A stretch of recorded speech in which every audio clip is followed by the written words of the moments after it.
The Nobel Prize-winning novelist Kazuo Ishiguro was recently interviewed in an episode of a podcast series to which I occasionally listen. The last question put to him was the question that is the trademark of the series. What one thing would you do to change the world? Asked the interviewer. If you had a magic wand, what would you do? Ishiguro laughed and after some hesitation said, I would make it mandatory for containers of dental floss to be transparent.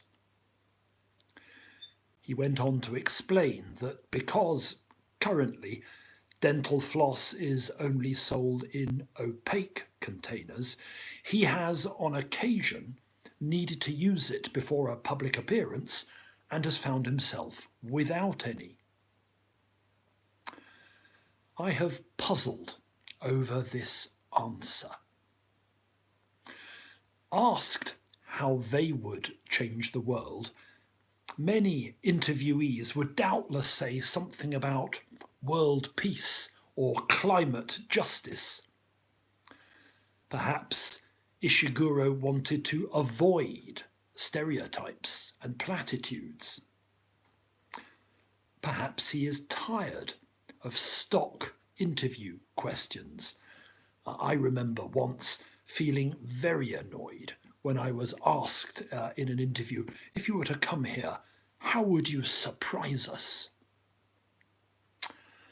Or perhaps he was employing a novelist's elaborate metaphor and was speaking of transparent containers as a way of speaking about transparency in public life. I simply don't know. Holy Week is fast approaching. And in Holy Week, every year, we walk through days that we believe really did change the world. What has always drawn me into the drama of the week is the multitude of human stories that comprise it. Peter, weeping bitterly outside the high priest's house. Pilate's wife sending a note to her husband. Malchus, the servant sent to arrest Jesus, who finds himself on the receiving end of his last healing miracle. I love stories and dramas. It's why I was listening to Kazuo Ishiguro's interview. And I'm afraid I can't help but ponder the interior lives of the characters of Holy Week. That's, I suppose, what really draws me in. Peter's shame, Pilate's wife's conviction, Malchus's straightforward obedience. None of them has access to the magic wand that was offered to Ishiguro, yet each of them plays a part in those days that change the world. Peter responds to the bystanders' allegations that he is one of Jesus' disciples by denying all knowledge. Pilate's wife dreams a dream and awakes with a strange assurance about the man who her husband is trying. Malchus goes to Gethsemane with the arresting party, is attacked and wounded and healed all in the space of seconds. These are men and women like you and me, responding to the circumstances in which they find themselves.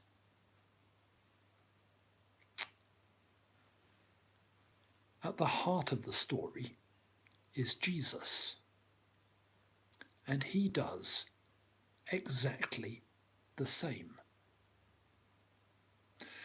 He does not arrive in Jerusalem and declare himself the second person of the Trinity who has come here to achieve the world's redemption. No, he comes as one who is faithful to his God and who remains faithful to his God throughout. God's temple is being defiled, so he clears it. God's Passover must be celebrated, so he gathers his friends to eat it. The Garden of Gethsemane is where he prays, so he goes there and waits. He is taken. He remains silent. He is tried. He is executed. No magic wands or magic words, just faithfulness to God as a response to the circumstances, faithfulness in every passing moment. I rather suspect, and you may take issue with this, but I rather suspect that the only person in the Holy Week story who thought he had a magic wand was Judas Iscariot. As I ponder his interior life, I wonder whether he believed that the arrest of Jesus would somehow trigger the long-awaited uprising, overthrow the Romans and usher in the new kingdom. I suspect that Judas thought big. And I suppose, ultimately, that that's what Ishiguro was trying not to do. I suppose he was aiming for a practical resolution to a particular set of circumstances. His ignorance about the likely expiry date of his supply of dental floss. He knows that there is no magic wand, and he resists the invitation to wield one. Perhaps that's our Holy Week challenge. Thomas Merton writes, "All our salvation begins on the level of common and natural things." All our salvation. That's the sacramental principle.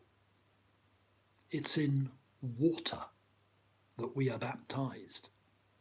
It's in bread and wine that we receive God's very presence. Common and natural things. Forget the impossible schemes and concentrate on the now. How can I respond to this time, this place, these people, and how can I respond faithfully and well?